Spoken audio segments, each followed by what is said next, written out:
Let's move on to question 3.2. It says swimming lessons are offered 4 times a week to 3 different groups. The morning group, M, the afternoon group, each have 20 registered participants. The evening group, E, has 8 registered participants. Okay, annexure C, remember whenever you see that, you're like, okay, let me go find my annexure. I've got my annexure here, so we are A for away, but let's make sure that you have it as well while you're doing this with me. Annexure C shows the attendance records for the 3 groups over a period of 18 days, as well as corresponding box and whisker plots. Remember, that's a way of graphically showing certain statistics about a data set, representing the attendance of groups M and A. Use annexure C to answer the following questions. So we're okay, we know what's going on, right? It says 3.2.1, determine missing value X if the mean attendance for M is 15. Okay, now let's go to the annexure and see what it's saying. So we're looking at this over here, okay? So that's what we're looking at, and we see that there's these missing values X, okay? Now, they've asked us to work that out. When there are missing values, they generally ask us to work them out, so this shouldn't be a surprise. But what we need to do is we need to say, okay, well, how do we work out the mean? The mean is I would add all of these together, okay? And then I would divide it by 18. Why would I divide it by 18? Well, there are 18 different pieces of data there, or data points, right? So what I can do is I can say, okay, I'm going to do this backwards, okay? So we know that my average is 15. So let me just show you what I'm going to do. This is not an easy thing for most students to do. So basically it said, we add all of those things together. So what are we adding? We're adding 20, all of those. So it's 20, and I'm just going to do dot, dot, dot, because it's just for illustrative purposes. That divided by 18 equals 15. Okay, that's what we have. So now what we're going to do is we're going to unravel this. So we're going to say, oh, okay, because this is divided on this side, and this is where basic understanding of like operations come in. I want to try, because remember there's a couple of X's involved there, right? In that little dot, dot, dot. We know that because remember it's 20 to 18 is adding all of those together. So we want to get those X's by themselves, okay? So we're going to say 15 times 18. We're going to bring that over there. Why am I bringing that over there? Well, I want to get rid of the 18. Right, so what I'm going to do is because it's divided on this side, you have to times it on the other side to get rid of it, right? This is basic opposite operations, okay? So what I'm going to do is I'm going to say, okay, what I'm going to do is I'm now going to add all my numbers together, right, all of them, and then I'm going to add these 2 X's and I'm going to solve for it, okay? So let's do this. Let's add all of them together. So make sure that you do this correctly because I know I've said this in many videos, but calculation errors are very common, okay? So you can see if you can pick up any with me, right? I'm literally just going to do this quickly because I do realize that you obviously are wanting to get to the answer, but remember process is just as important as the answer.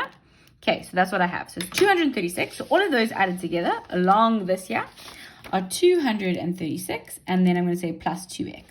Why am I saying 2x? Well, 1, 2. So all of these added together plus those 2 x's have to equal that. Okay?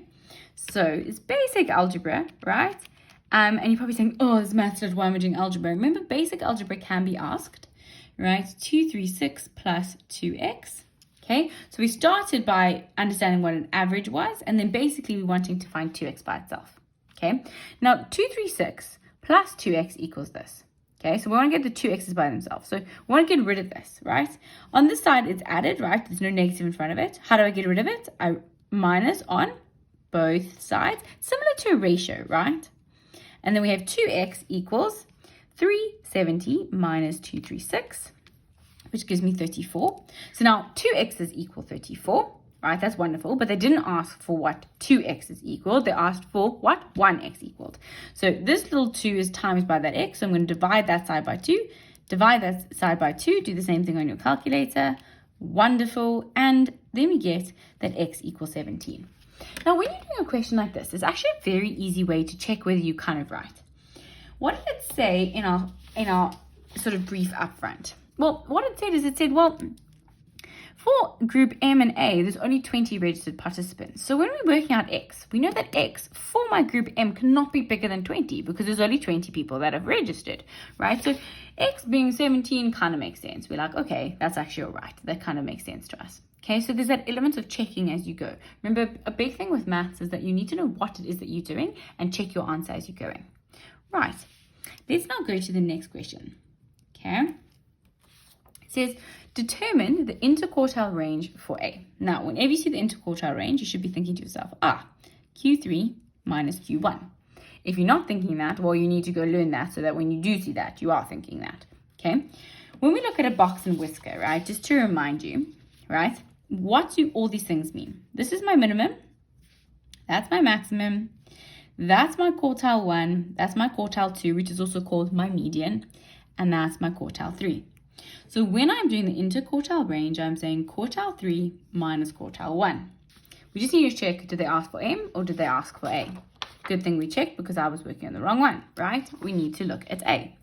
So over here, the maximum and the quartile 3, can you see they're kind of like all collapsed on 20? Okay, so that's quartile 3, that's quartile 1.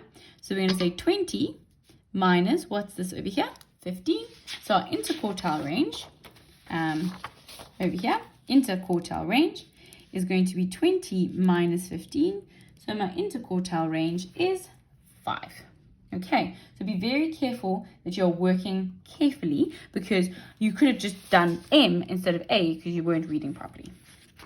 Okay, let's move on. 3.2.3. It says, give a possible reason why E has full attendance on more days than M. Okay, remember E is this evening group and M is the morning group. You could say many reasons. Okay, you could say it's more convenient for them to come in the evening, right? You could also say small groups receive more individual attentions. Possibly small groups are more expensive, right? So it's like, I cannot miss my swimming lesson because now I'm paying more money. So there's more of an incentive to go. So anything that's logical, okay? Just don't go into like very niche reasons. Sometimes people give reasons and I'm like, wow, you thought that one through a little bit too much, okay? So it's just asking for some basic rationale, okay? So what I'm going to say, evenings are more convenient. Oh, goodness. There we go. Evenings are more convenient. Okay? They only ask one reason, so we don't have to overdo it. Let's go on to our next question. It then says, determine the probability expressed as a percentage, right? So we need to make sure that we write our answer like that, of randomly choosing a day on which A has full attendance. Okay, so let's go over here. So we're working with A, so we're over here. Full attendance, remember for A, if we look at the top here, it said 20 registered participants. So we're basically saying, how many days did A have 20 people coming? Okay, 1, 2, 3, 4, 5, 6. Okay, so it was 6. How many days are there in total? We know it's 18, right? So it's going to be 6 over 18. 6 over 18. They asked for a percentage. What do we do with percentage? We times by 100. Right, and then we say wonderful, 6 over 18 times by 100, and my answer is 33.33. And generally you just round it off to 2 decimal places. Please remember that. How do I know how to round off? If it says 2 decimal places, we look at the third decimal. If it is above 5 and above, round up. 4 and below, round down. So we're fine there. Perfect. We are on fire. We're getting through this question so quickly. Let's now go to the next question and the last question for this video. It says, give 2 reasons why the attendance of A is considered to be better than M by using the box and whisker plot. Okay, so let's look here. We're comparing A and M, and A, it says, is considered to be better. Okay, so we're comparing these two. And it says using the box and whisker. So you can't just be like pulling reasons out of nowhere. Okay, so one thing you can see for definite, right, is that the range for M is a lot bigger than the range for A, right? And you could be saying, oh, what's range? Remember, range is maximum minus minimum, minus or subtract minimum, right? So we can say that. So we can say the range of M is a lot larger than A, or you could say A is a lot smaller than M, depending on how you want to frame it. Then you could also say, well, if you look at the interquartile range, okay, let's look at what the interquartile range. So over here, we know it's 5. What's it over here? It's 18 minus 11, minus 12. 18, and that was 12. So the interquartile range there is 6, and it's 5 there, right? So you could say, well, the interquartile range of A is smaller than the interquartile range of M, right? So we talked about range, we talked about interquartile range. We could also then talk about the median, right? Remember, the only things you can talk about with regards to this is the maximum, the minimum, Q3, Q2, and Q1. So you're limited in the number of things you can say. You could say the median for M is lower than A, which indicates that A has more people coming, right? Generally speaking, than for M. So there's many things you can say. I'm going to do the easiest ones. The easiest one for me is the median and the range. So I'm going to say M's range is larger than A's. There's my first reason. Remember, they asked for 2 reasons, so make sure you put the 2 reasons. Then I'm going to say, I'm going to talk about the median. So I'm going to say that A's median is higher, or you could say larger, than M's. There's my 2 reasons, and that is us done with this question. Let's now move on to question 4.